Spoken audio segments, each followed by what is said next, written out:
ঈদের কেনাকাটা, ঈদের জন্য অতিরিক্ত হুমড়ি খেয়ে শপিং এ পড়ে যাওয়া, এটা আমাদের ঈমানের সাথে যায় না। এটা আমাদের রমজানের চেতনার সাথে যায় না। আমরা যথাসম্ভব নিজেদেরকে সংবরণ করব।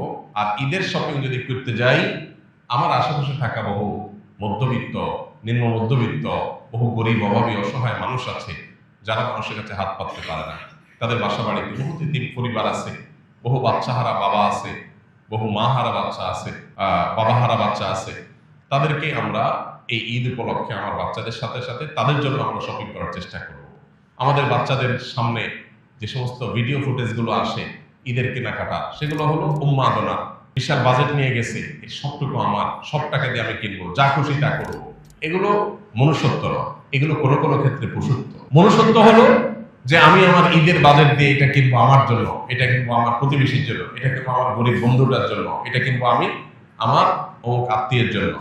সবাইকে আমার ঈদের আনন্দের সামিল করার চেষ্টা করব। আমাদের মুসলমানদের ঈদ হলো ত্যাগ এবং ভোগ, এই দুইটার সমন্বয়ের নাম।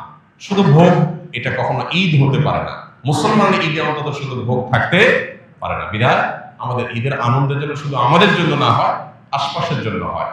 আমাদের বাজেটের একটা অংশ যেন অন্যদের সঙ্গে শেয়ার করে আমরা করতে পারি। বাকাউতি করা, গর্ব করা এবং অন্যদের সাথে কম্পিটিশন করা, এটা কোনো আমাদের ঈমানের সাথে যায় না। আল্লাহ আমাদেরকে বোঝার তৌফিক দান করুন, আল্লাহ আমাদের সংশোধিত হওয়ার তৌফিক দান করুন।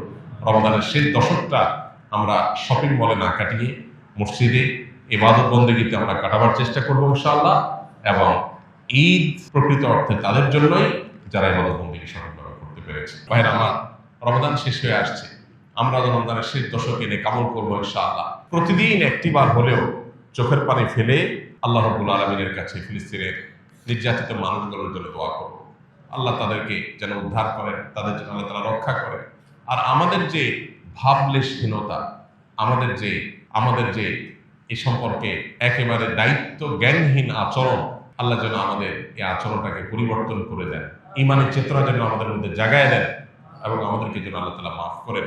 আমাদের ভাই বোনদেরকে যেন আল্লাহ তাআলা সান্ত্বনা নসিব করেন, তাদের কষ্টকে আল্লাহ যেন দূর করে দেন, তাদের মৃতদেরকে আল্লাহ শহীদ হিসাবে কবুল করে নেন, তাদের জীবিতদেরকে আল্লাহ তাআলা শক্তি সামর্থ্য দান করেন, মুসলিম শাসকদের ঈমানের শক্তি আল্লাহ তাআলা শানিত করে দেন, তাদের ঈমানের দায়িত্ব পালন করার তৌফিক দান করুন।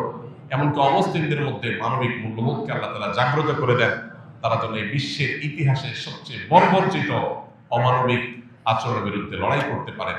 এই বিশ্বের একজন বাসিন্দা হিসাবে আমাদের লজ্জা হওয়া উচিত। আমরা শত শত কোটি মানুষ, পৃথিবীর ছোট্ট একটা ভূখণ্ডের মানুষদের প্রতি নির্যাতনের অত্যন্ত নির্মম চিত্র যুগ যুগ ধরে আমরা দেখে চলেছি। অথচ এই জালিম, এই খুনিদের হাতটাকে আমরা কেউই থামাতে পারছি না। এই পৃথিবীর বাসিন্দা হিসাবে আমাদের জন্য এটা সবচেয়ে বড় লজ্জা, সবচেয়ে বড় আমাদের জন্য আফসোসের এবং সবচেয়ে বড় অনুতাপের। আল্লাহ তাআলা আমাদের এই অক্ষমতাকে মাফ করে দিন, আমাদেরকে আল্লাহ তাআলা সক্ষমতা অর্জন করার তৌফিক দান করুন। আস-সুন্নাহ ফাউন্ডেশন, উম্মার স্বার্থে সুন্নাহর সাথে।